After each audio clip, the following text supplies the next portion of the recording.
Good morning everybody, I'm Johnny Monk. I'm a liveryman of the Merchant Tailors and a consultant orthopaedic surgeon. I've been asked by Faye and by the clerk to put together a bit of footage about what it's like to be working in the NHS now the pandemic is upon us. It's Sunday morning, and if you listen carefully you can hear a church service being broadcast in the background. Yesterday, Saturday, I was very lucky to have the day off, and I spent it in the safe bubble of my house with my family.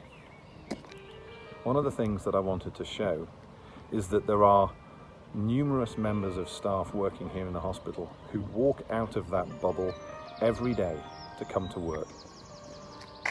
And what I'm going to try and do is get as many of them to speak to the camera as possible to talk about their experiences.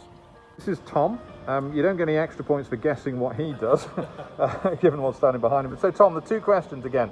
What's been the hardest bit of this? What's been the most difficult part for you? I think the hardest thing for us in the ambulance service is the stress levels that I think everyone's experiencing with numerous members of staff off, which is adding the added pressure to us that are in work. I think it's a very difficult time for not only us in the ambulance service, but just the whole of healthcare. So I think stress levels is probably, I would say, is the worst thing that we're experiencing right now. The good side of it that's come out is a lot of people are not calling ambulances now, because I wouldn't say necessarily the things that we did go to, but a lot of things we did used to go to not necessarily required an ambulance, and that sort of calls have slowly been dwindled out with the added pressure that we've got. So hopefully coming forward out of the back of this, hopefully we'll start to actually only be going to genuine calls.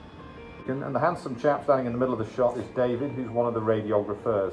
So I'm going to ask him the usual two questions. Firstly, what is the most difficult part of this, do you find, on a day-to-day basis?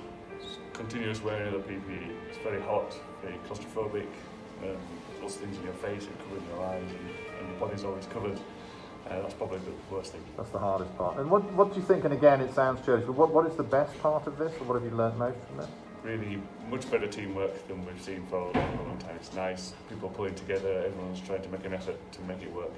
Wonderful. Thank you, David. Thank you for everything you're doing. Thank you. They say that a picture tells 1,000 words. And this is the entrance, as you can see, to intensive care. It speaks, I think, to the level of dedication and sacrifice that the staff who have to work in here every day are willing to make.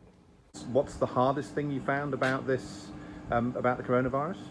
Was coming in today after having 4 days stand down and finding that one of our porters that had been in ITU for a time passed away on Friday.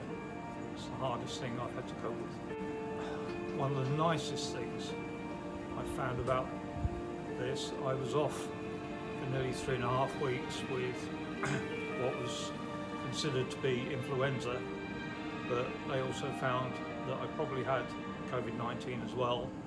I've ended up with a blood clot on my left lung, but I've been embarrassed and so amazed at how the nursing staff in A&E have treated me. They've all come up wanting to give me a hug, but they can't. But they've all turned around and said, we're going to keep an eye on you, we're going to make sure you're all right. Anything you need, we're here for you. I think it's the support that the staff have needed. Some of them have been really, really fearful and frightened.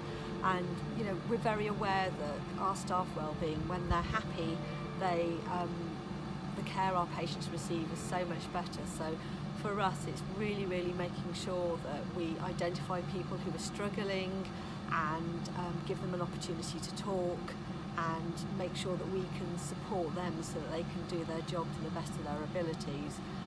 I love how we've come together as a team, how we're sharing supplies, how we're making sure everyone's okay, checking in, you know. What has been, Dr. Shaw, the worst part of this coronavirus for you?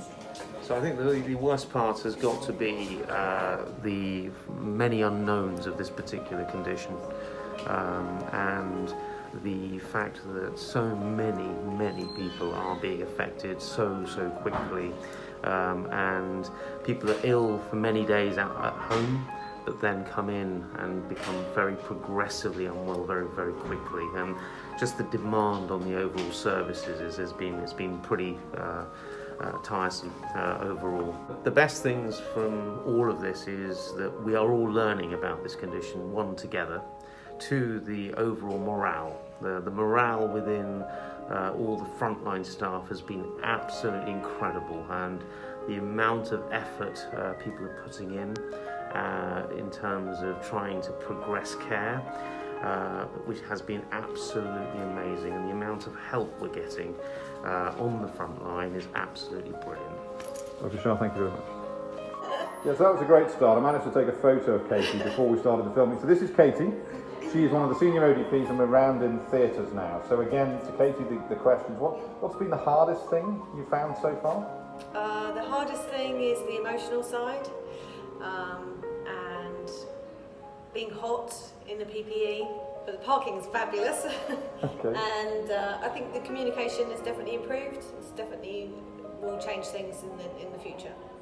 Thank you very much, Katie. I think for me the most difficult thing is that my husband has got underlying health issues, so I perhaps worry more for him than for myself, and so it's quite difficult leaving him self-isolating at home, and I'm normally self-isolating with him, and then coming into this environment. That's the hardest thing, because I do worry about that, but the best thing is feeling that I am able to help my colleagues out and be part of the team again, and that's a good feeling. Okay, so it's now the early evening and I'm about to go back to my lovely safe bubble with my family, and I don't think this is ever going to have been a video you enjoyed, but I hope that it gave a chance for you to listen to the voices you don't often get to hear. Aside from that, thank you to Faye and to John Clink for the opportunity to do this, and to paraphrase the immortal Vera Lynn, until we meet again.